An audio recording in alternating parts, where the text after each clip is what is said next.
Boa noite a todos, sejam bem-vindos ao Centro Espírita Divino Mestre. Na noite de hoje, 5 de setembro de 2014, teremos a palestra com nossa irmã Heloísa Nascimento. Brasil, coração do mundo, pátria do Evangelho. Boa palestra a todos. Boa noite a todos. A palestra de hoje ela se reporta a essa obra-prima aqui do Espiritismo, que é do Espírito Humberto de Campos, que é o Brasil, coração do mundo, pátria do Evangelho. Uma obra mediúnica publicada pela primeira vez em 1938. Aqui estão condensados os maiores acontecimentos históricos do Brasil, todos eles demonstrando que em nenhum momento a nossa pátria deixou de ter a tutela espiritual de Jesus, assim como o planeta não deixa de tê-la. Ele que é o responsável pela construção do nosso planeta e pela governança dele. Nós temos aqui, nesse momento, como bem enfatizado, de reflexão com o país, passa um momento difícil que atravessamos, um momento de conturbação social, um momento de conturbação política, econômica, que não é diferente de outros momentos que já passamos, mas que, como nós temos a memória curta e também nós nos recusamos ao aprendizado, somos um povo ainda engatinhando na nossa destinação espiritual, nós nos esquecemos e não aprendemos com os nossos erros e estamos sempre repetindo-os. Talvez porque isso deixe para nós aquela sensação de que o Brasil é um país que nunca vai dar certo.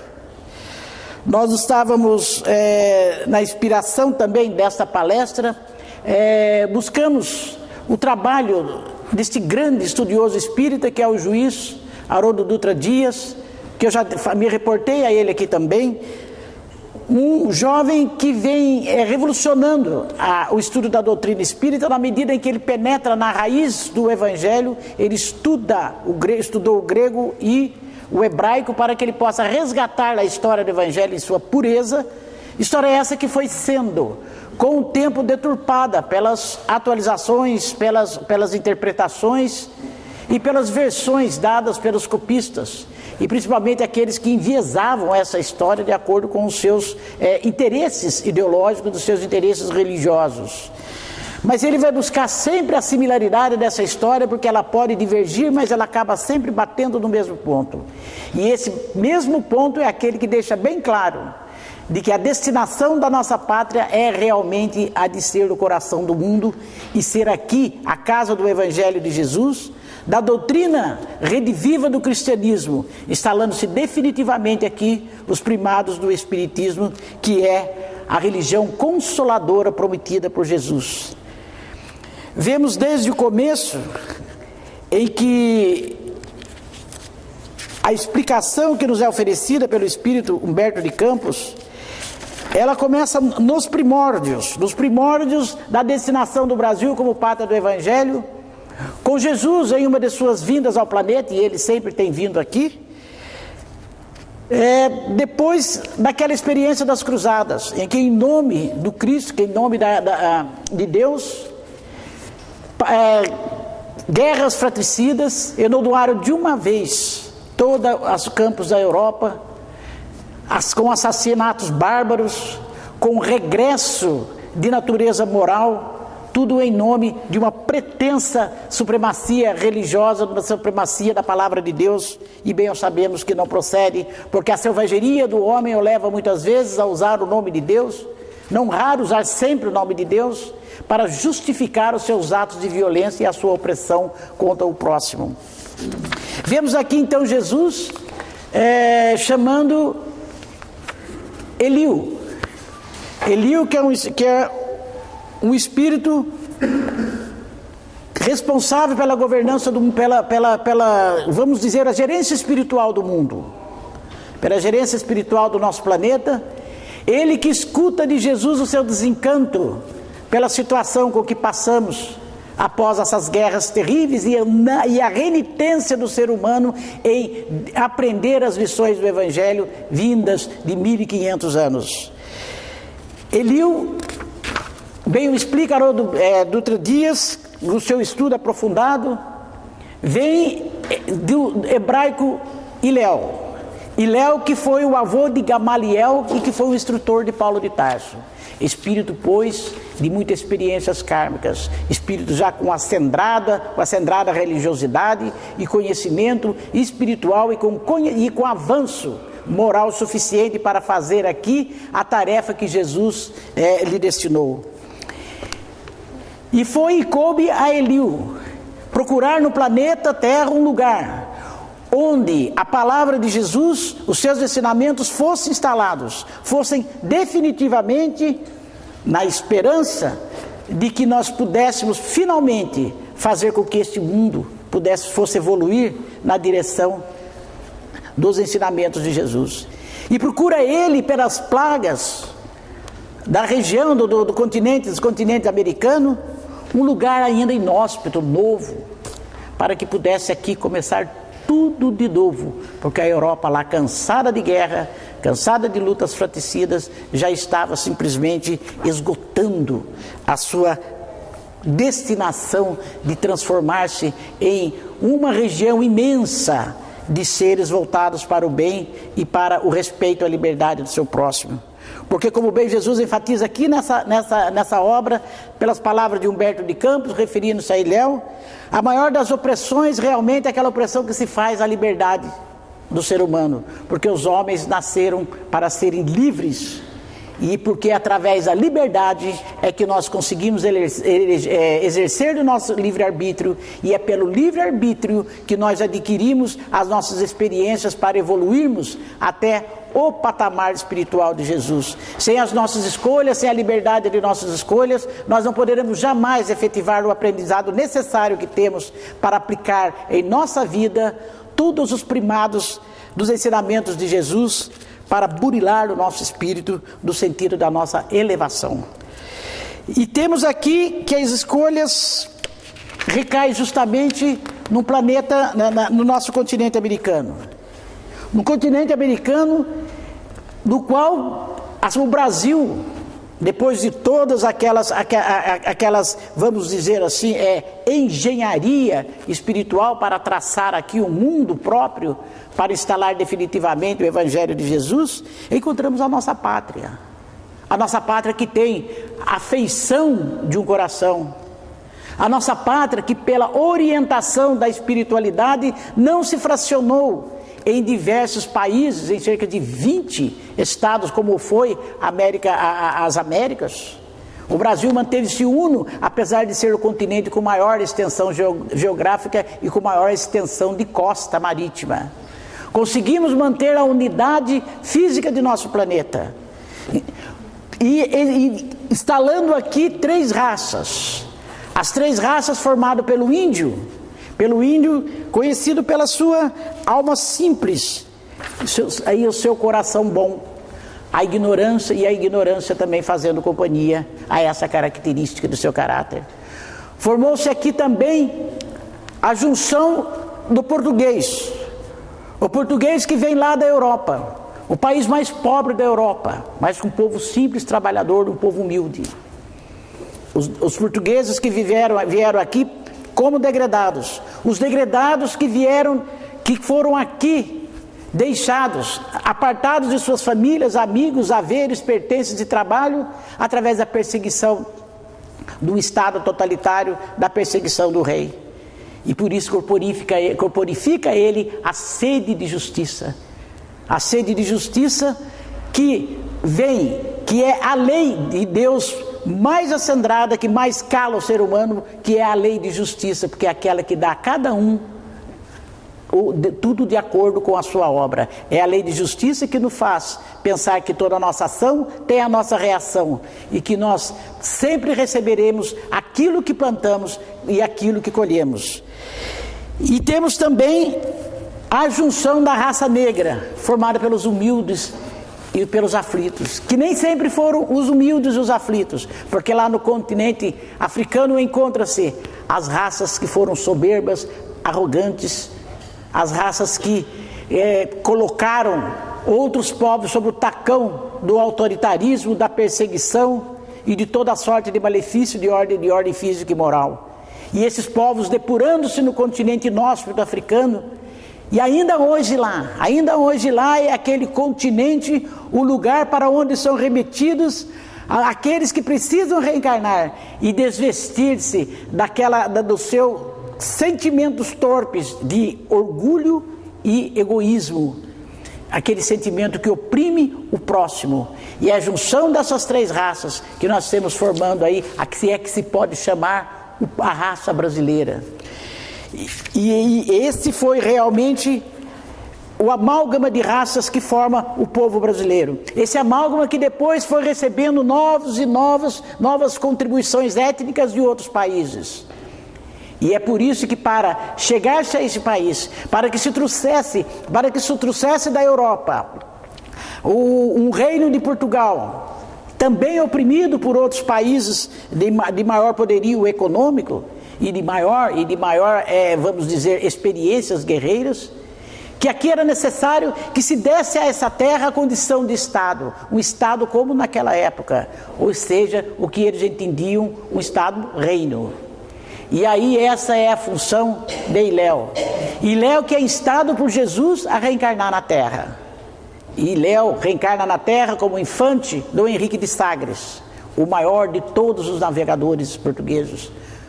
E sabemos bem que naquela época os portugueses eram os maiores conhecedores dos mares, eram os maiores cartógrafos daquela atualidade. E nós vemos que a mão de Jesus começa a atuar. Toda a destinação que a espiritualidade confere ao nosso país, ao nosso continente, ao novo mundo, a futura pátria do Evangelho começa a se purificar a partir do trabalho de Henrique de Sagres, que após a sua desencarnação tem o seu nome dado à escola, a famosa escola de Sagres, dos navegadores de Portugal, reconhecidos mundial, no mundo daquela época. E eu até ia trazer aqui, mas eu achei que seria perda de tempo por causa de 2 mapas, mas dá perfeitamente para vocês terem uma dimensão de que não existe o acaso realmente. Se nós formos ver o caminho das Índias, traçado do melhor traçado por Vasco da Gama, nós vamos ver que aqui está a Europa e o continente africano.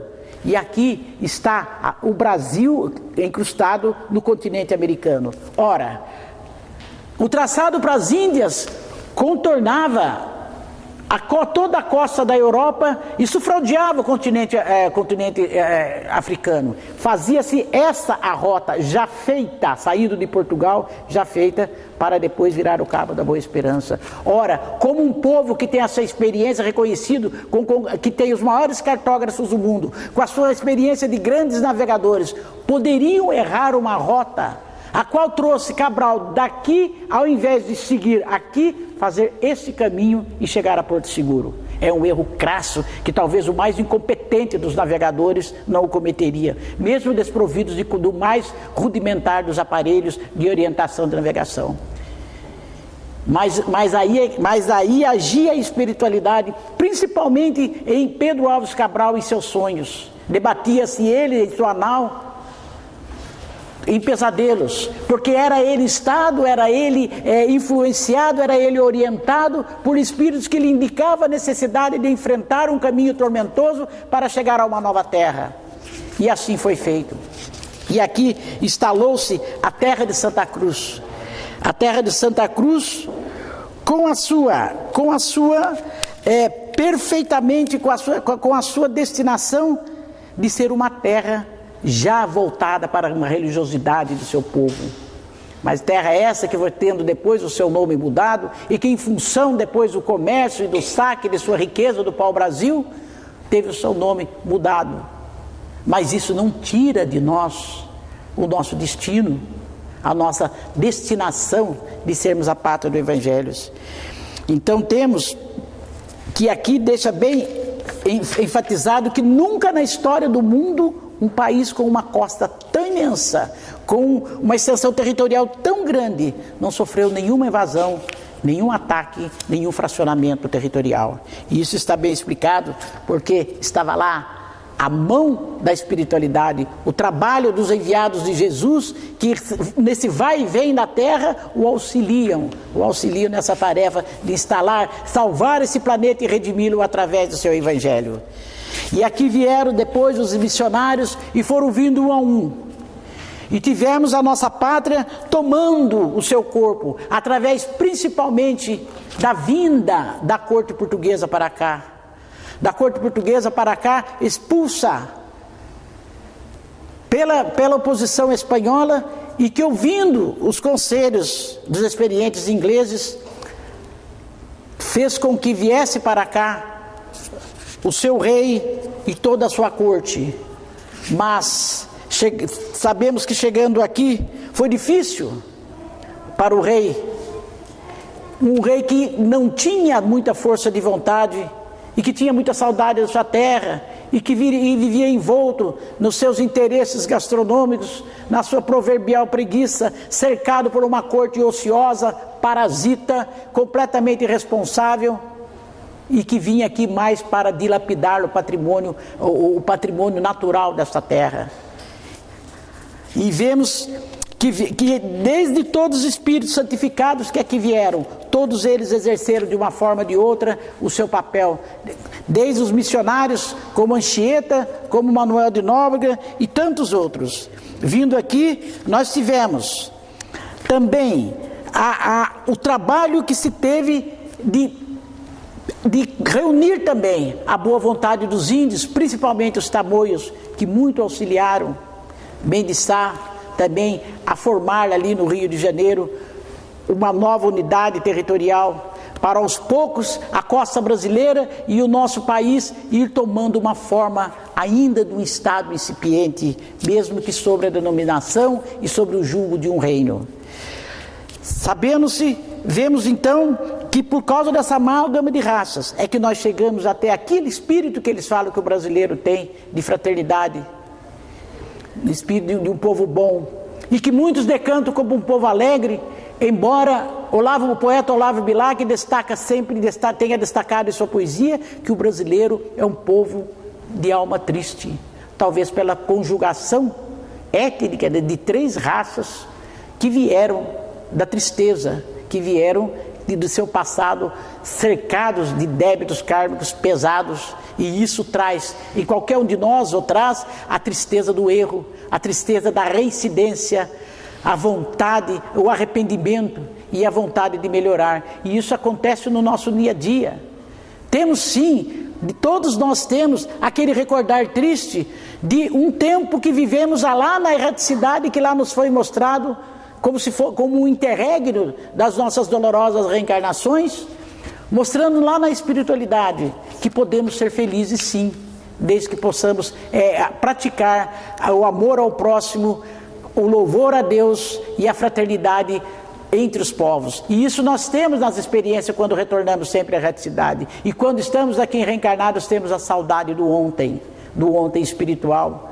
Assim como os exilados de capelas tinham a saudade, a nostalgia do mundo que deixaram e que tiveram que deixar devido à baixa elevação de seu padrão moral, sendo compelidos a reencarnar aqui na Terra para trazer os seus conhecimentos científicos para elevar esse povo ainda incipiente para tornar-se um planeta melhor, um planeta que fuja da sua escala de pequenez moral e de evolução espiritual.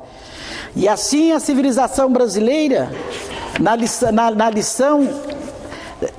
explicação de Humberto de Campos nesta obra, ela mostra sempre que Jesus frequentemente ele procura por Iléu como se a prestar contas do trabalho que está sendo feito aqui nesta terra. E aí ele vai sentindo, ele vai acompanhando para e passo a construção de um novo lugar para instalar definitivamente a sua palavra. E sempre ele deixa bem claro de que tudo que é feito aqui, a escravidão dos índios, a escravidão dos negros, a expoliação daqueles que aqueles que serviam a coroa, dando o suor do seu trabalho, a semelhança de hoje, e que damos o suor do nosso trabalho, e todo o suor do nosso trabalho, a Receita Federal do Brasil, e a insaciabilidade de um governo que não aplica os nossos recursos e sempre toma mais, continuamos sendo expoliados hoje muito mais do que pela coroa, muito mais do que Portugal, que custou o sacrifício de Tiradentes, porque a nossa história continua sendo o eterno repetir. E vemos aqui, numa entrevista que Chico Xavier deu à Folha Espírita,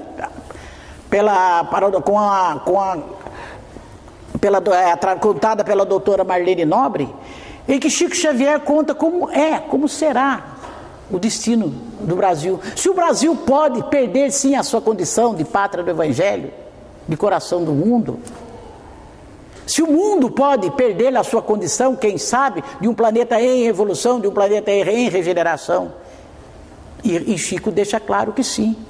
Porque Chico é colocado também, como Emmanuel, na evolução do espírito puro. Chico está quase próximo disso, ou é.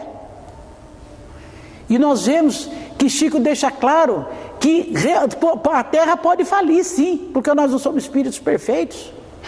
E que nem o Brasil está livre, isso ele dizendo lá em 1986, que o Brasil também não está livre de seus tsunamis, que o Brasil não está livre dos seus terremotos.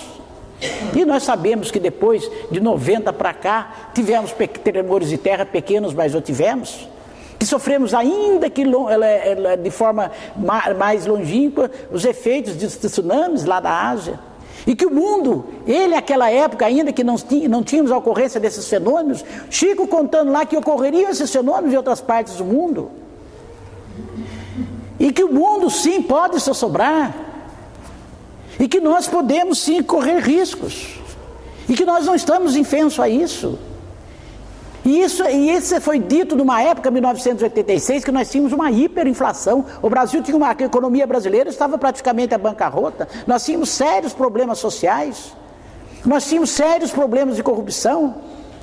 Mesmo tendo recém-saídos de um regime ditatorial, que se instalou no país justamente para tirar do poder civil essa sua tendência a corromper e a tirar recurso do outro em benefício próprio. Isso em 86. E nós estamos em 2014 e vemos o quê? A história começando a repetir. A inflação batendo ali na sua porta, a sua economia novamente ameaçada pelas mãos inábeis de seus improvisadores de sempre, daqueles que jogam com o mercado como quem joga as cartas da sorte ou do azar, e a corrupção cada vez mais, decompondo moralmente o Estado brasileiro, rebaixando a autoestima de sua gente, de uma forma que já vimos ontem e que estamos vindo desde os tempos da antiga Roma, mostrando o quê? Que nós ainda não aprendemos, porque vivemos uma terra aqui, que o Brasil é uma terra também formada, e aqui o continente americano, justamente pelo povo hebreu, lá da Palestina. E o povo hebreu, que foi um povo escolhido por Jesus e virou-lhe as costas, é um povo com grande responsabilidade kármica. E Haroldo Dutra Dias, na sua explicação sobre o assunto, eles nos mostram as coincidências de trazer que o povo hebreu aqui no Brasil. Porque tivemos sim 72, nós temos 72 juízes no Sinédrio. Nós temos 72 coordenadores na colônia Nosso Lar. E lendo essa obra aqui, vimos que em Portugal, chamou-me a atenção esse fato, como Haroldo Dutra Dias destacou-se do número 72, o repetir do 72, que em Portugal, quando começou a sentir a influência dos clamores do povo brasileiro para a sua independência, os 130 deputados portugueses insurgiram-se contra os deputados brasileiros, porque esses começaram a elaborar uma legislação que permitisse par e passo com que a colônia começasse a desgarrar-se da nave-mãe. E esses deputados eram o número de 72. São as coincidências das histórias, porque a engenharia espiritual ela é perfeita. A espiritualidade faz tudo com começo, meio e fim. Tudo se encaixa na história do mundo, na história da humanidade, porque nada é em vão. 1 milímetro de medida não é feito à guisa apenas de acertar o retrato geográfico, geométrico de uma figura. ela tem sua função, mesmo que aparentemente possa parecer que ela esteja fora da medida, mas existe um porquê, e esses porquês nós não sabemos, porque não ainda nos predispomos ao conhecimento, porque um dia saberemos todos os porquês, e os porquês da nossa evolução demorarão tanto mais quanto nós nos permitirmos atrasar o percorrer da nossa estrada do conhecimento. Nós vemos então que em toda essa elaboração do Brasil, desde da instalada aqui do Reino de Portugal, de todo o trabalho dos bandeirantes, do trabalho que tivemos dos jesuítas, nós vamos vendo aqui evoluindo de cada um os movimentos nativistas com os nossos grandes intelectuais, nossos poetas, aqueles que pregavam aqui uma cultura tipicamente nacional, uma cultura tipicamente brasileira, e nós vamos caminhando e vamos vendo aqui que todos aqueles que aqui aportaram sempre tiveram a égide da espiritualidade. São capítulos da história do Brasil que vão sendo forjadas lá sob o controle de Jesus, que sempre reúne aqui os espíritos que já estão encarnados durante o sono, e aqueles que já retornaram e aqueles que vão ter a missão de aqui voltar. E nós temos todos aqueles mostrando que todo o sofrimento do brasileiro não é em vão, mas que tudo que se faz nessa terra em sentido de forjar a sua nacionalidade, ou é com muito sofrimento, com muita tristeza, com muito sacrifício. E nós vemos, quando eu me reportei aqui, ao escorço fiscal que nós sofremos hoje, da Receita Federal do Brasil, na qual você é obrigado a trabalhar 4 meses do ano para pagar seus impostos, na qual você é incapaz de chupar uma bala se não tiver embutido lá um imposto. Percentual que muitas vezes é negado o conhecimento porque não é bom, porque no tempo da inconfidência, os inconfidentes liderados por Tiradentes levaram ao povo a todas as informações dessa espoliação de suas riquezas pessoais, inclusive, de seu trabalho. E naquele tempo era difícil a comunicação, era longa a estrada para percorrer, e hoje nós temos muita informação, mas não continuamos e sabemos tanto quanto aquela época, ou talvez menos, porque falta-nos o esforço de reagir, o esforço de saber para reagir, porque instala-se o medo e a covardia cívica de contrapormos-nos àqueles que ainda oprimem uma nação à custa de seu benefício próprio.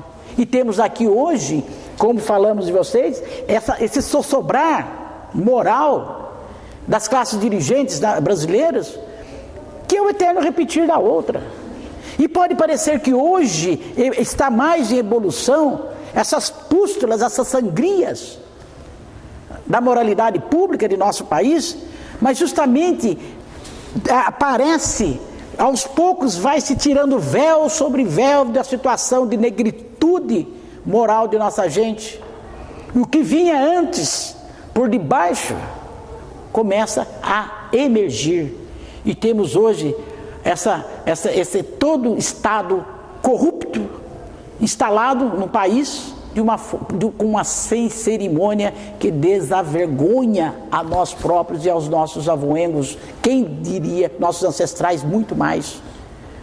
E por quê? Porque não temos mais condição de restaurar a nossa dignidade cívica, sim, porque esse é o caminho, porque é com muito sofrimento é que nós vamos voltar a ter esse caminho de volta.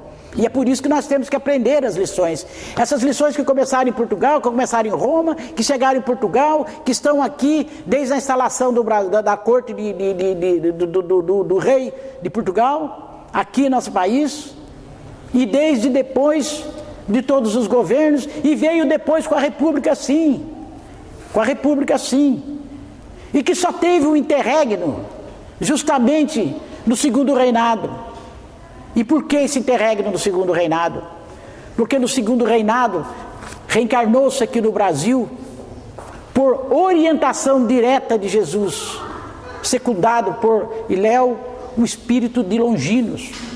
Longinos, que é aquele soldado que ao sopé da cruz lancetou o peito de Jesus. É aquele Longinos que, através de reencarnações difíceis, foi instado depois a reencarnar no Brasil como Dom Pedro II. Num reinado que foi conhecido e ainda é reconhecido como a melhor democracia já conhecida pelo povo brasileiro. O governo mais probo, honesto, livre e republicano que nós já tivemos. Foi um segundo reinado. Porque o espírito era elevado. O espírito que recebeu de Jesus essa missão e também a orientação de se dela se bem desincumbisse, seria esta a sua última reencarnação neste planeta. E aquela alma triste de Dom Pedro, retornando depois para morrer na França, a França de nosso passado kármico, é bem o retrato disso.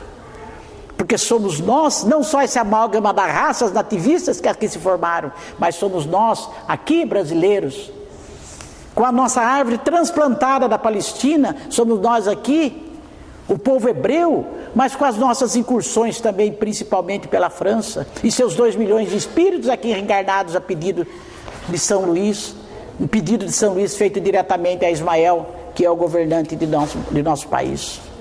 Então vemos que nós passamos por várias fases em nossa história em que a mão da espiritualidade não deixa de se sentir, como não deixa de sentir até na figura estroina, beberrona de Dom Pedro I, que pode parecer um ser irresponsável, mas sabemos bem que não era perfeito, por óbvio que não, mas um homem que teve a sua missão e se desincumbiu dela na medida em que com a sua inteligência, com a sua diplomacia, soube conduzir, desfazer as amarras da colônia com o reino de Portugal. Foi através de Dom Pedro I e a sua segurança e o seu trabalho com a maçonaria do Brasil, principalmente essa grande instituição de salvaguarda da fraternidade, do civismo e do respeito à moralidade pública, foi através do seu trabalho na maçonaria que nós reerguemos, conseguimos a nossa independência. E hoje, e até hoje, nós sentimos já um trabalho surdo que já vem vindo, passados mais de 2 séculos, também a própria maçonaria remexendo-se nos seus segredos, nos segredos de suas casas, remexendo-se, movimentando-se também no sentido de finalmente resgatarmos, avançarmos mais um passo no resgate moral de nossa terra. E isso vem acontecendo com toda a orientação da espiritualidade. Porque não existe uma só pedra que tenha sido tirada ou lançada em nosso continente que não tenha sido em vão. E nós temos que ver que nós temos em nossas histórias todo aquele comprometimento de honra pública. Nós só não aprendemos porque somos ignorantes, pervertidos, irresponsáveis e desonestos demais. Vejam bem a Revolução Francesa, que acendeu no espírito da humanidade o seu sentido de liberdade. Vejam só que ela também perdeu seus rumos depois, porque o poder cega, emburrece e mata muitas vezes os seus próprios criadores. E essa Revolução Francesa do ideal de liberdade, igualdade, fraternidade, não é diferente da bandeira branca que Ismael fincou na terra brasileira, que Iléu fincou nesse novo mundo, que é a bandeira de Deus, Cristo e liberdade. Então, Deus, Cristo e fraternidade. Porque bem sabemos que da fraternidade nós não conseguiremos fugir, que nós temos que fugir, como bem diz Humberto de Campos, das nossas aventuras, das nossas vaidades patrióticas. Nós temos que sair desse caminho que nos leva a ter um congresso, um parlamento subornado, uma justiça subornável e um povo corrompido e dirigentes que corrompem e que se corrompem. Porque Haroldo Dutra Dias, que é juiz de direito, ele disse certa ocasião de que é muito fácil fazer as leis. É fácil, você pode fazer as leis, mas nós não podemos compelir ninguém a seguir as leis. Você pode trazer medidas de exceção, você pode apontar o cárcere, você pode apontar as medidas de segurança, você pode apontar até a pena de morte. Mas podemos ver que, como bem destacou ele, que só se consegue o exato cumprimento das leis quando você conseguir sensibilizar o coração daqueles que precisam, que devem cumprir as leis. Porque isso não adianta. Nós que temos uma formação bacharelesca, nós que somos um país que queremos resolver tudo com uma lei, nós que temos fazedores de lei nos menores dos municípios, nas menores dos parlamentos provincianos, até o Senado da República, leis a mancheias, aquelas catapultas de leis que não se conhecem, são mais de 30 milhões de leis, regulamentos, portarias, circulares, decretos, e quem o sabe? E ainda temos um dispositivo legal que diz que nós temos a obrigação de conhecer as leis e que a ninguém é dado conhecer as leis. Como se quem as elabora também jamais vai conhecê-las, ainda porque aqueles que exercem o poder não conhecem as leis que regem esse mesmo poder. E aqueles que procuram conhecê-las, somente as conhecem para encontrar as brechas e as frestas, justamente para desobedecê-las. E o que é o retrato de tudo isso? Imperfeição moral. Nós estamos nesse reconstruir de nosso país há 500 anos. E do mundo, desde que Jesus, com os outros espíritos de luz, formatou essa terra geologicamente. Então nós vamos vendo que nós precisamos deixar de lado esse nosso acomodar. Porque tudo que foi feito, tudo que tem sendo feito nesse país, na nossa vida, no nosso continente, no nosso novo mundo, tem a mão inexorável das ordenanças espirituais. Até o casamento de Dom Pedro I teve a mão da espiritualidade, porque o espírito daquele que era dado a satisfação dos seus apetites sexuais, seus apetites das suas festanças, das suas orgias, só poderia ter ao seu lado, para secundá-lo e para auxiliá-lo, a figura de uma esposa que pudesse aguentar tudo isso. E isso foi feito através da arquiduquesa Leopoldina da Áustria. Deus colocou o caldeirão em ebulição de aquela tampa que às vezes podia equilibrar-se, quando podia, daquela efervescência toda. Mas tudo teve o seu porquê. Mesmo a volta de Dom Pedro I a Portugal, porque Portugal estava lá sendo resgatado também pela espiritualidade para livrá-lo do tacão da Espanha, e precisava ter de novo a sua destinação histórica resgatada e restaurada. Em todos os momentos, a volta também teve essa arquitetura divina trabalhando. E aí nós vemos, mais uma vez, que quando a caravana de Ismael, está bem destacada aqui, procura aquele espírito que fora Tiradentes, o mensageiro de Jesus. Ela deixa bem claro de que os movimentos de ordem construtiva desta pátria passa necessariamente pela educação. Quanto tempo se diz isso? A linha mestra do espiritismo, a educação. É aquilo que Emmanuel, que vem reencarnado, já está com a única finalidade de dirigir, de implantar nesse país a grande revolução da educação. E o fará dentro de alguns anos, de poucas décadas, secundado pelo espírito de Joana de Ângeles, que segundo Divaldo Franco também estará reencarnando. Ela, a psicóloga, a estudiosa de nossa alma, ela que poderá, sem dúvida, com o seu trabalho aqui na Terra, formatar psicologicamente o nosso povo para que ele tenha condição de receber os ensinamentos que precisa para evoluir. Porque bons já somos, até bobos. Porque a bobeira é uma espécie de bondade, uma meia bondade, né? Uma bondade burra, vamos dizer. Porque nós já temos esse caminho andado que é da fraternidade, e nós podemos sim juntar essas duas asas da evolução, que é a fraternidade, o conhecimento e a fraternidade, a bondade e a fraternidade. E isso Kardec bem destaca. E se nós formos ver a questão número 42 do Livro dos Espíritos, em que se pergunta à espiritualidade se podemos perder o nosso destino, se podemos falir, lá Kardec diz que não. Porque se a nossa missão é o conhecimento, cedo ou tarde chegaremos, ainda porque não há lugar físico nesse planeta que remeta a um povo, que dê condição de se instalar esse tipo de tarefa restauradora.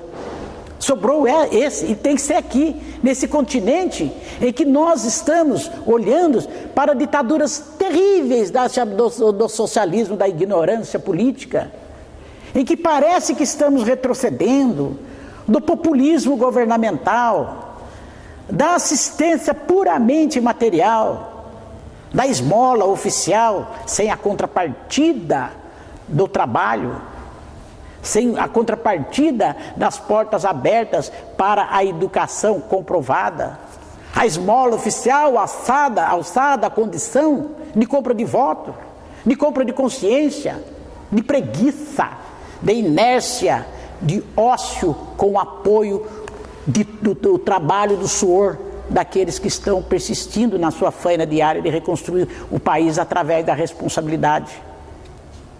E vemos que muitas vezes nesse país os que trabalham, os que produzem, são aqueles que são justamente aqueles que são mais atacados. E aqui o livro destaca bem o socialismo e o capitalismo. E nós vemos a releitura da ignorância política, dando ao capitalismo a definição de opressão econômica, e ao socialismo a de nirvana, de Shangri-La, das benesses do Estado governamental. Quando bem sabemos que esse tipo de socialismo, que não passa de um comunismo estilizado, nada mais é do que socialização da miséria.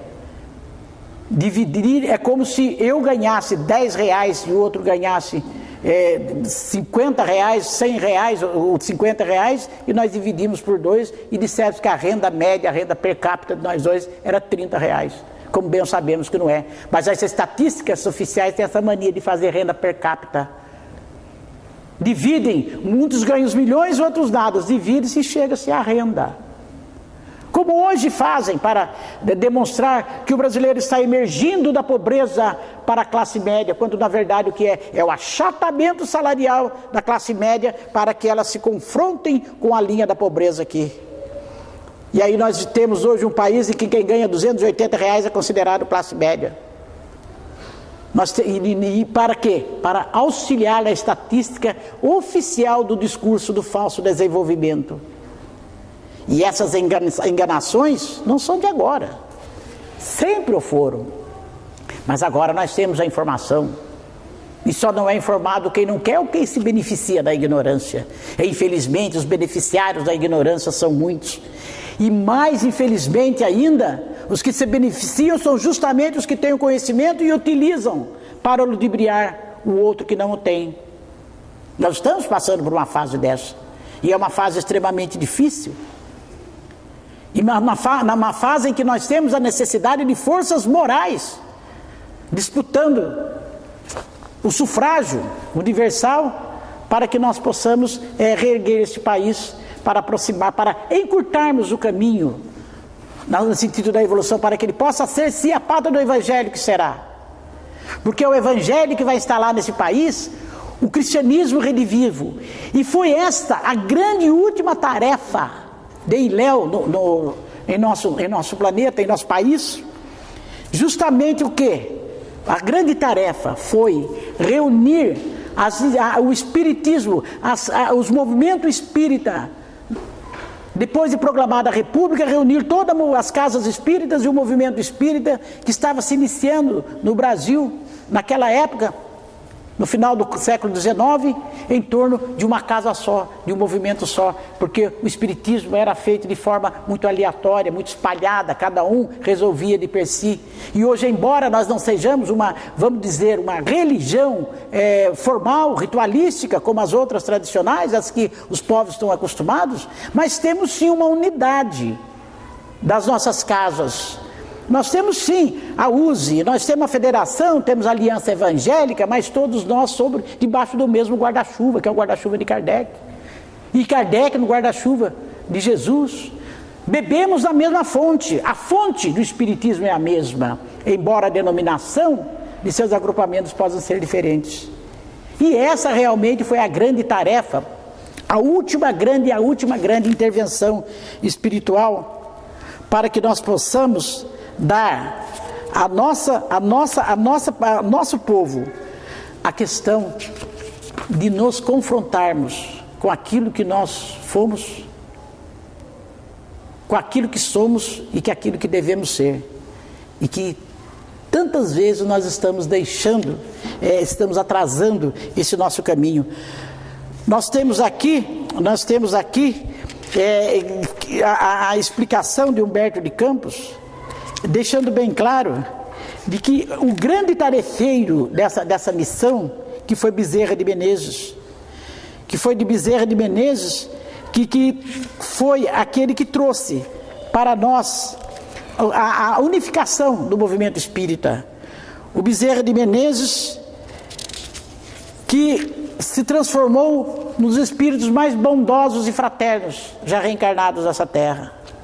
Aquele que poderia estar já em outro mundo evolutivo, mas não o quis. E aqueles que sem dúvida não se furtarão aqui retornar para nos tirarmos do ladaçal da iniquidade que nós mesmos nos atiramos. Nós temos então aqui o nosso trabalho de cada um de nós.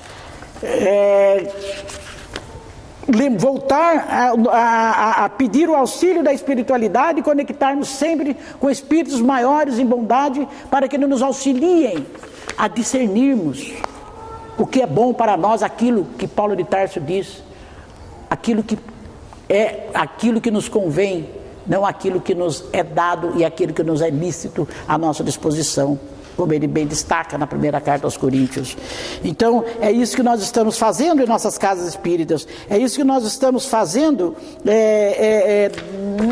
nessas pequenas unidades, ainda que nessas pequenas plateias das casas espíritas, porque nem todos preferem, deixam de sair do conforto dos seus lares para irem a igreja de Jesus, a igreja no bom sentido, como iam antigamente aqueles nas pequenas igrejas que Paulo de Tarso disseminou por orientação de Jesus, por toda a Ásia, por toda a Palestina, resgatando o sentido do cristianismo. E aqui deixa-se bem claro que aqui vai se fundar os refúgios amenos da piedade cristã. E aí deixa bem claro Jesus a Ismael, que é esse sentido de renovação interior a que somos compelidos. Não estão nas catedrais, não estão nas vestes talares dos sacerdotes e não estão nos rituais das igrejas. Estão dentro de nossos corações. Cabe a nós mesmos construir dentro de nós o reino de Deus, que é o país de nós mesmos, que é a nossa terra mental. É aqui que nós vamos lavourar, é aqui que nós vamos plantar, é aqui que nós vamos colher. Oxalá sejamos nós semeadores da boa semente. Sejamos o trabalhador, e não da última hora, mas de todas as horas.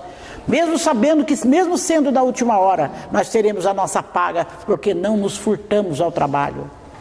Que não sejamos como aquele que construiu silos e silos para guardar as suas riquezas, porque queria trabalhar intensamente hoje para garantir o seu futuro amanhã. E é levado no dia seguinte, após ter construído toda aquela conjugação de prédios para guardar os seus grãos. Que nós não sejamos temerários o suficiente para comprometer o nosso futuro, mas que não sejamos avarentos também para impedir que o que nós temos não possa ser distribuído. E que não seja só dinheiro, que seja conhecimento. E que possamos ajudar como também voluntários na educação. nessa educação dilapidada, de crianças que não têm o reforço escolar, que não aprendem e que não podem contar com o professor particular e com o colégio pago. Porque esse é o sentido da revolução pela educação. Quando nós pudermos colocar núcleos dentro das casas espíritas e núcleos nos bairros mais necessitados de ensino escolar voluntário, aquele que, independentemente de religião, possamos orientar as crianças no fazer de sua tarefa, a tarefa que o professor faz, que ele não consegue assimilar na aula, que ele não consegue fazer em casa, ou porque a mãe não sabe, ou porque a mãe está trabalhando fora, e ele perde a corrida da sua renovação, da sua evolução, porque o outro que tem mais recursos está lá na escola, pague bem aquinhoada, está lá nas suas aulas particulares, no seu reforço escolar. Então cabe a nós espíritas, as casas espíritas, repensarem também a sua função de transformarmos, de auxiliarmos e sermos sementeira desse país e pátria do Evangelho, trazendo para dentro das casas espíritas o trabalho de realfabetização daqueles que não têm acesso a uma educação plena. Porque a mãe e o pai hoje trabalham fora por necessidade, perde muito tempo na condução, perde-se pelos caminhos também da perdição social, e os filhos ficam nas mãos das babás, das auxiliares de desenvolvimento infantil, das prefeituras, como se elas tivessem a obrigação de educar, quando a educação tinha que vir de casa, mas não vem, porque quem gera os filhos, quem gera a prole numerosa, sequer a tem também. Então tenhamos nós a convicção de que nós temos essa obrigação de dar, se dinheiro não temos, o conhecimento que temos. É essa mensagem que eu queria deixar para vocês, para que nós não nos descuremos de fazer deste país a pátria do Evangelho, do cristianismo redivivo, a casa eterna do Espiritismo. Uma boa noite para vocês.